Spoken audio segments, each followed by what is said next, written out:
Yanti 89 channel.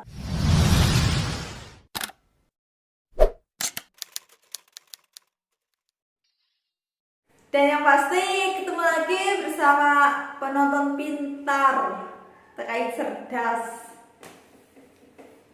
Oh ya, banyak sekali yang nge-DM Yanti yang bertanya, Cek, masalah pemutusan kontrak. Nah, terkadang Yanti nggak bisa ngebalasnya itu cepet ya, karena seperti apapun Yanti juga memiliki kesibukan. Jadi bagi yang belum dibalas sabar. Nah, jika tidak sabar itu dalam video Yanti 89 channel pun itu disitu banyak sekali ya, dari masalah-masalah apa saja sebenarnya sudah Yanti jelaskan. Tapi mungkin nggak paham atau hanya yang Yanti jelaskan itu pada saat itu yang jelas-jelas saja gitu ya. Langsung aja ya dalam topik pembicaraan kali ini. Kapan tanda tangan pemutusan kontrak yang tepat? Nah, jangan lupa sebelum nonton videonya di like, di subscribe, dan di share jika video ini bermanfaat buat sahabat semua ya. Yang pertama, 3 bulan sebelum masa kepulangan atau 3 bulan sebelum masa kontrak berakhir. Mungkin ada yang bertanya, kok lama banget sih 3 bulan gitu? Karena seperti apapun 3 bulan itu sudah ada dalam ketentuan dan itu waktu yang sangat tepat. Kenapa itu dibilang waktu yang sangat tepat? Karena dalam waktu 3 bulan itu pun bagi majikan bisa untuk mengambil anak lagi, anak yang baru proses dari Indo ataupun yang ambil pindahan dari Taiwan, itu seperti itu. Nah, tapi ada kelebihannya loh. Kelebihan pemutusan kontrak 3 bulan sebelum finish kontrak atau sebelum masa kepulangan.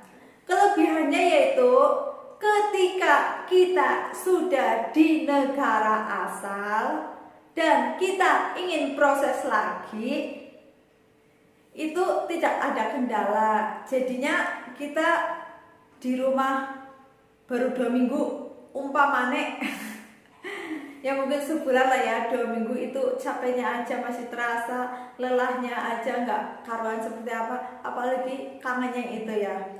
Sebulan lah ya lah. Ketika kita sebulan di Indonesia, kita di negara kita pengen proses lagi, itu tidak ada kendala kecuali dokumennya itu bermasalah.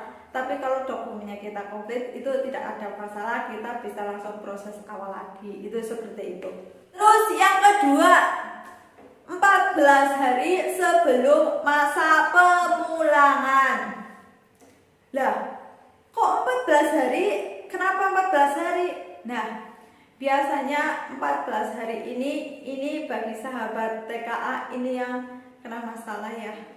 Yang kena masalah kerjaan, kita nggak bisa melakukan pekerjaan ataupun kita melanggar aturan-aturan kerja yang sudah ditentukan, itu biasanya seperti itu. Dan dalam waktu 14 hari ini biasanya kita melakukan. Nah, biasanya dalam waktu 14 hari ini kita ke Disnaker Taiwan ya untuk tanda tangan pemutusan, dan di situ kita pun dimediasi, kita ditanya-tanya kenapa. Mungkin bagi yang bermasalah juga pasti ditanya masalahnya apa, itu seperti itu. Nah, terus yang ketiga, bisa dilakukan secara mendadak. Lah, kok bisa mendadak? Ya, bisa saja. Namanya kita hidup di negara orang dan kita hidup ikut dengan orang, apalagi kita hidup jauh dari keluarga. Kita nggak pernah tahu akan terjadi apa secara mendadak dan tiba-tiba. Tapi pemutusan secara mendadak ini bisa dilakukan ketika kedua belah pihak sudah menyetujuinya, yaitu kita dan majikan, itu seperti itu. Nah, jadi buat sahabat TKI, ketika kita menjadi orang resmi di negara orang, kita jangan takut. Ya, seperti apapun kita harus tetap mengikuti aturan-aturan kerja yang sudah ditetapkan oleh pemerintah, yaitu pemerintah Taiwan dan pemerintah Indonesia yang sudah disepakati oleh kedua negara ini. Nah, Yanti dalam pemutusan kontrak ini pun Yanti pernah memiliki pengalaman. Pengalaman Yanti yaitu pemutusan kontrak secara mendadak. Nah, Yanti pemutusan kontraknya itu pada saat hari Jumat.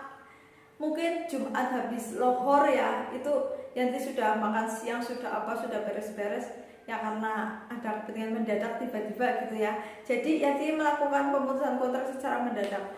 Hari Jumat sore Yanti ke Disnaker Taiwan.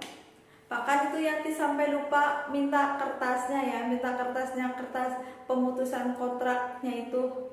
Tapi ya nggak apa-apa lah, Yanti percaya aja waktu itu gitu ya, karena saking buru-burunya siap-siap terus pemutusan kontrak. Terus pagi harinya pas hari Sabtu Yanti harus terbang dari Taiwan ke Indonesia. Pesan tiket pun itu di dalam mobil. Habis dari Disnaker pemutusan kontrak baru dipesenin tiket sama agensi. Itu mendadak banget seperti itu. Tapi ya alhamdulillah. Tapi alhasil ketika Yanti di Indonesia baru sebulan setengah, Yanti mau ke Taiwan lagi itu belum bisa. Belum bisanya karena apa? Belum bisanya ketika kita mau ke Taiwan lagi, kita harus pembuatan ID ke Disnaker daerah setempat ya. Dan ternyata ketika Yanti mau membuat ID, itu Yanti masih memiliki ID Taiwan, ID yang dulu buat kita berangkat ke Taiwan. Dan ternyata ID itu terhapus setelah 3 bulan. Nah, hanya ini informasi yang dapat Yanti bagikan sama penonton pintar terkait cerdas. Pesan-pesan Yanti buat penonton pintar: ketika kita sudah memilih sesuatu, majulah terus ke depan, jangan menengok ke belakang. Ketika kita menengok ke belakang, semuanya akan ambiar. Jangan lupa pulang membawa kesuksesan. Salam cerdas, salam merenges. Bye-bye.